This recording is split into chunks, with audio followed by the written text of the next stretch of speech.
सांप का इंतजाम कर लेते, बाकी अब चोई साहब से काम चला लेते। नहीं जुनैद जी, मैं तुहानू सही आखन डे हाँ। असीं ते दो बंदे साडे घर आ मलका दा संडा बड़ा वधिया, उधरों मोचियां ने भी कट्टा वड्डा कर लिया। असीं कि संडियां दी भी लड़ाई जिहड़ी ओह भी करवाउंदे आ।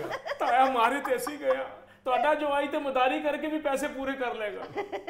ਉਹ ਮਦਾਰੀ ਨਾ ਕਵੀ ਉਹਨੂੰ, ਤੁਹਾਨੂੰ ਜਰਾ ਵੀ ਸ਼ੌਕ ਹੁੰਦਾ ਤੇ ਤੁਸੀਂ ਕਹਿੰਦੇ ਐਡਵੈਂਚਰ। ਇਹਨੂੰ ਆਸਾਨ ਕੰਮ, ਖਤਰਨਾਕ ਕੰਮ, ਬਾਂਦਰ, ਕੁੱਤਾ ਤੇ ਸੱਪ। ਹੁਣ ਤੇਰੇ ਐਡਵੈਂਚਰ ਦੀ ਖਾਤਰ ਅਸੀਂ ਸੱਪ ਕੋਲੋਂ ਡੰਗ ਖਾ ਲਈਏ ਆ ਕੇ। ਓਏ ਅਸੀਂ ਕਾਦਲੀ ਸੱਪ ਤੁਹਾਡੇ ਤੇ ਆਪਣਾ ਸੱਪ ਸੰਭਾਲ ਕਰਨਾ ਅਸੀਂ ਰੱਖੇ ਆ ਗੇਮਾਂ ਵਾਸਤੇ। ਬੜਾ ਬੋਲਦੇ ਤੁਸੀਂ, ਮੈਨੂੰ ਚਾਚੇ ਦਾ ਮੂੰਹ ਮਾਰਦਾ ਨਹੀਂ ਤੇ ਮੈਂ ਹੁਣੇ कमीज ला के तेन हाउ करा ना, ताड़ा सारा रले। अच्छा जैसे ये बताएं, जो आपने बीज दिया था और खुद भी इस्तेमाल किया, वो गवर्नमेंट से बाकायदा सर्टिफाइड था, मंजूर शुदा बीज था? हाँ जी मोहरां लगियां जो सरकार ने भेजिया मेरे भतीजे नूं ओही चुक के मैं अपनियां फसलां सुट्टिया, ओही अगे होए इन्हां नूं देता। साहब हलफनाना हाशा वकल्ला झूठ बोलन दे आ जी।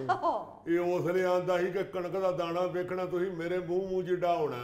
अच्छा ते तुहानूं लथना जदों 70 झाड़ ਤੇ ਤੁਹਾਡੀਆਂ मौजां लग जानियां 70 मन तो हम मुकड़ा नहीं खादियां। पहले मुझे ये बताइए कि चौधरी साहब ने ये कैसे कह दिया कि गंदम का दाना मेरे मुंह जितना होगा, तो आपने गंदम बीजी थी या सौंफ बीजी थी?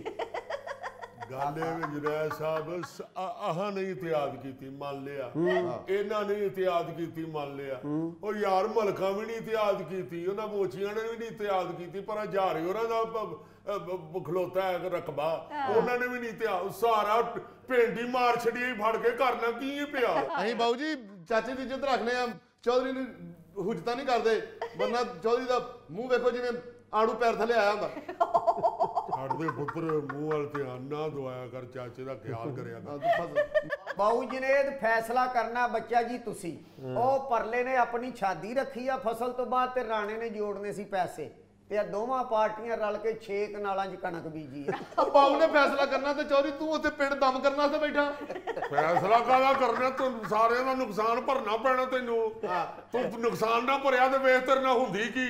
ਅਸੀਂ ਤਾਂ ਮਾਰੇ ਹੀ गए ਆ, ਫਿਰ ਜੇਲੇ ਬਹਿ ਕੇ रोटी ਤੇ खावांगे। आराम से ठंडे हो जरा मेरी बात में, अगर उन्होंने इतनी कम गंदम बीजी थी तो उनको आप जो है ज़र तलाफी अदा कर दें। कितनी 1 पाव गंदम लगाई होगी ना बीजा आपने, तो आप दे दें फिर उनको वापस दे दें पैसे। साहब तो गल करो करने वाली, ਤੁਹਾਡੇ ਕੋਲ फैसला कराउण आया, हुजतां कराउण नहीं आए। नहीं मैं तो ਤੁਸੀਂ ਕੀ ਬੇ ਗੱਲ ਕਰਦੇ ਹੋ, ਰੱਬ ਦਾ ਨਾਂ ਜੇ। वो बता तो रहे, ਉਹ ਸਰਕਾਰ 6 ਕਨਾਲ ਤੇ ਸਿਰਫ ਸਾਡੀ ਹੀ ਜ਼ਰ ਇਹਨਾਂ ਦੀ ਵੀ ਪਾਉਣਾ ਵਿੱਚ, ਤੇ ਪਰਾਂ ਜਿਹੜੇ ਮਲਕਾਂ ਦੀ 11 ਕਨਾਲ ਟੋਟਲ ਰਕਬਾ ਬਣਦਾ ਸੀ।